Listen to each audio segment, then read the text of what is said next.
Hell is real.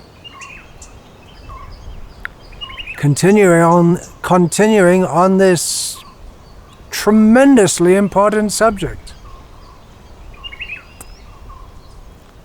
In the previous talk, I spoke about how people may not believe in a place called hell, but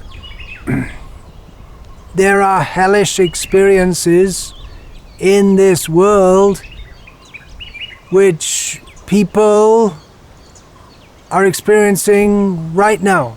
I gave some examples: torture, disease, some others.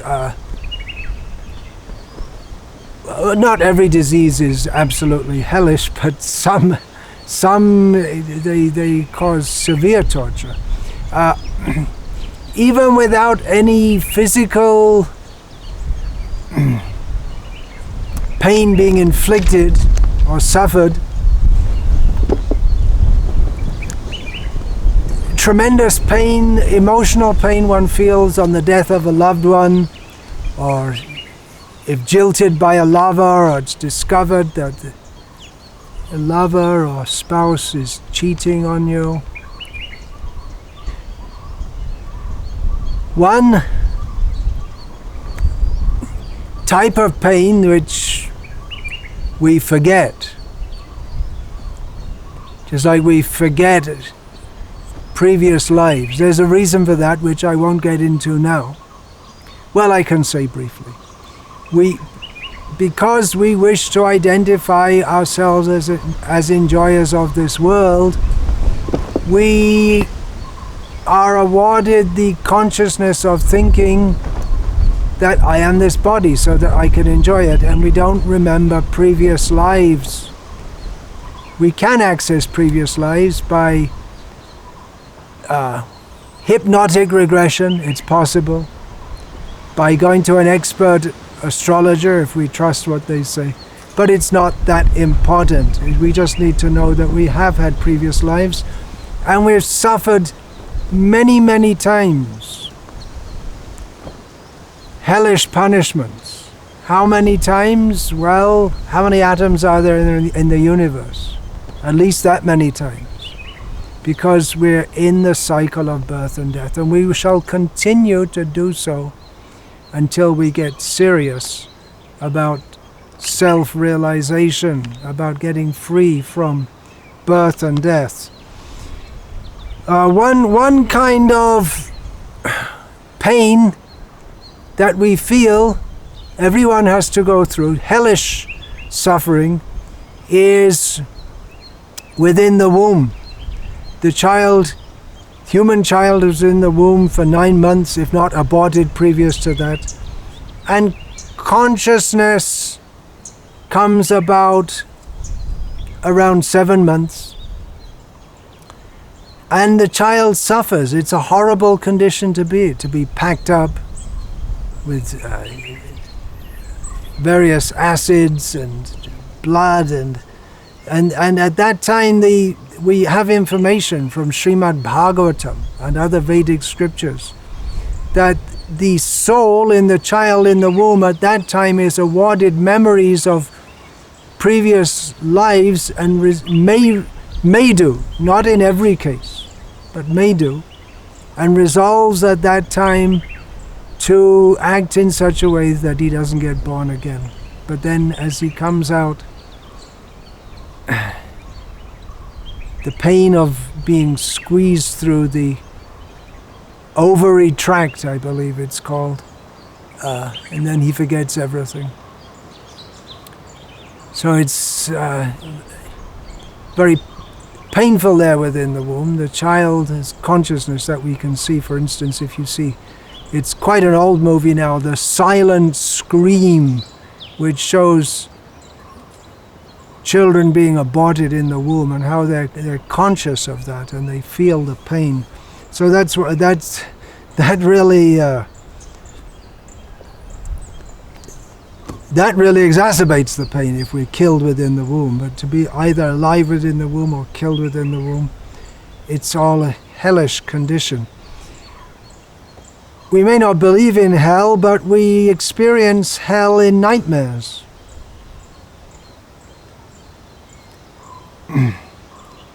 A nightmare of being thrown from a height is a flashback of life in the hellish worlds. We feel terror.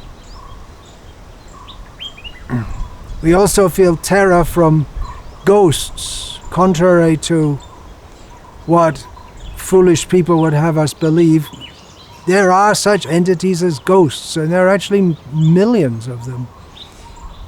One reason being that there have been so many people killed in pogroms and in massacres, and genocides. There are various reasons that people become ghosts. Humans usually, although William Blake apparently saw the ghost of a flea. Humans, because human life is very important, it's meant to be used for self-realization. If we kill ourselves, suicide, we're going to become a ghost. What is a ghost? It means it's someone who's been thrown out of his body in very painful circumstances, or who's very attached to the situation he was in and doesn't want to leave, and therefore remains in a subtle body, unaware that he doesn't have anything to do with that situation. He doesn't move, he doesn't let go. He becomes a ghost. And because he's suffering so much, he gives suffering to others. So there is a whole world of ghosts and different kinds of spirits, evil spirits. They are living beings who have very horrible state of consciousness, hellish state of consciousness. They're not in hell, in the hellish worlds, but they're right here in this world, and they can be accessed by black magic, tantrism, Satanism. These are all very dangerous. Don't get into this. Don't get into this. You'll be taken over by those lower beings. And it's possible to see them, these lower beings, and be attacked by them under the influence of intoxicants, including alcohol. Generally, alcohol not so much, but if one becomes an alcoholic, it's more likely. Anyway, I'm just giving some examples of living beings who are suffering hellishly, evil spirits. They're so full of hatred that itself is a hellish state of consciousness, and they terrorize, they give such pain to others. So practically we can say that terrorists, they are satanic, even if they do their terrorism in the name of religion. So these are just a few more examples of how there is hellish suffering, and there's no reason to not believe that there are hellish worlds where there's only suffering. There are heavenly worlds also. They're also temporary. There are planets you can go to after leaving this body, if one is very pious, which hardly anyone is nowadays. And then you can enjoy delights, sensual delights, but it's all material. And you come back again. Heavenly worlds. Beyond that is the spiritual world, and then we don't come back again to be born in a mother's womb and suffer again in this world. So what to do? It's very difficult to avoid sin totally. We should not deliberately perform sinful acts. It's very difficult not to at the present time, because the whole world's full of avarice. Avarice means greed for material objects, rapaciousness, aggressive greediness. The whole world situation is very contaminated. People's consciousness is very contaminated. But definitely we should be very careful not to perform sinful activities. And if we're in a hellish condition, what do? We may be in a marriage situation which we feel is hellish. We may be in a situation we don't get enough food to eat, or even worse for parents is if they can't get food to feed their children. They feel it more. Hopefully they should feel it more. Hopefully, yeah. I mean, I'm saying hopefully in the sense that hopefully the parents love their children more than they're more concerned with their children than their own selves. So, what do? Suicide? No, don't do that. Don't do that. That's not good. That will lead to more suffering. We can't escape it by killing our bodies, because we're not the body. We go to another existence, usually a ghostly existence. It's another sin to kill the body. So suicide is not a solution. Within the Vedic instructions are given various processes for getting freedom from sinful reactions. I read from the 5th canto of Srimad Bhagavatam, description of the hellish worlds, the hellish punishments meted out there. In the next canto, we find that the person who was hearing this Srimad Bhagavatam from Shukadeva Goswami, Parikshit Maharaj, being a Vaishnava, a great devotee of Krishna, and therefore most compassionate, he asked Shukadeva Goswami, how can people get free from the reactions to sinful activities? How can they do that? And how can they be saved in that way from hellish punishment? So there was some discussion, and then Shukadeva Goswami gave the full, complete understanding, which is Kechit Kevalaya Bhaktya Vasudeva Parayana Aghang Dunvanti Kartsnena Niharamiva Bhaskara. He said that not many people may do this, but this is the ultimate antidote for sinful life. Pure devotion to Krishna. Before that, there'd been some discussion. Well, one can do some pious activities or perform some atonement. But that doesn't remove the desire to sin, and so one will go on sinning. Or one can come to the platform of knowledge, understanding that sinning is not good.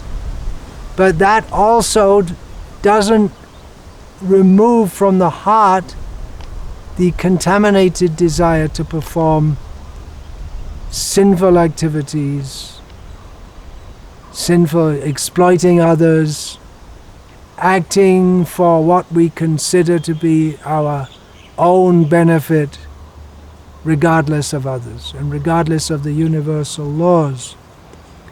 So the real solution is total purification of consciousness, which comes about by submitting to Krishna, understanding he is the Supreme Personality of Godhead, and our only duty is to serve him and love him. And this, Shukadeva Goswami says, clears away any possibility of sinning again. That means when one's fully on the full devotional platform. He gave the example, just like fog can only be cleared by the powerful sunshine. When the sun rises and the sun is very strong, then it automatically clears away the fog. But there's no other way it can be done. So Krishna is very powerful, and if we take full shelter of him, we can become free from, or we will become free from all sinful reactions. Okay, what do we do in the meantime? We're trying to be Krishna conscious.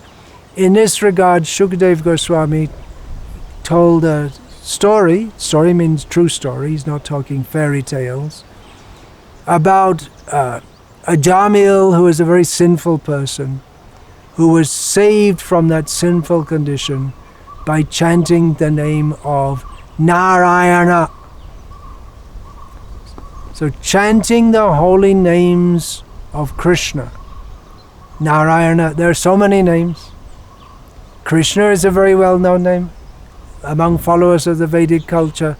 Narayana is a very well-known name. There are so many names of the Supreme Personality of Godhead.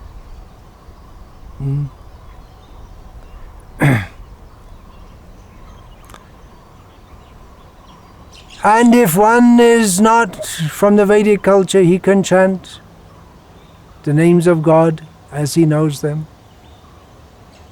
As in the Islamic culture, 99 names of God. We see people with counting beads. They recite these names. The holy name of God is most powerful for freeing us from sins. Of course, we shouldn't just chant with the idea I'll become free from sins. The real fruit of chanting, we're always thinking, what do I get from something? But what do we get from chanting the holy names of Krishna? Ultimately, we develop pure love of Krishna. And at that point, we don't want anything from Krishna or anything from anyone. We simply want to love and serve Krishna. This Hare Krishna Maha Mantra. Hare Krishna, Krishna Krishna, Hare Hare, Hare Rama, Rama Rama, Hare Hare. This is the Maha Mantra. Mantra, mana means mind, Sanskrit word. And mantra means that which delivers the mind. Maha means great. So this chanting of the Hare Krishna mantra it's the great chanting for deliverance from sinful life, from sinful consciousness, from material existence. But we shouldn't think that, okay, good, now I know, I'll chant Hare Krishna, I'll do some sins, and then chant Hare Krishna. That won't help us. We have to be sincere. We have to resolve to reform ourselves, be good in the true sense of the term. Now, of course, these are all very vast topics. I'm just giving an overview. If you really want to do yourself a great favor, read the books of Srila Prabhupada, especially these topics are discussed in Srimad Bhagavatam. When we say the books of Srila Prabhupada, it's not that he sat down and did some creative writing. He translated and gave realized commentaries upon the ancient, classic, spiritual texts which have been transmitted generation after generation among realized souls.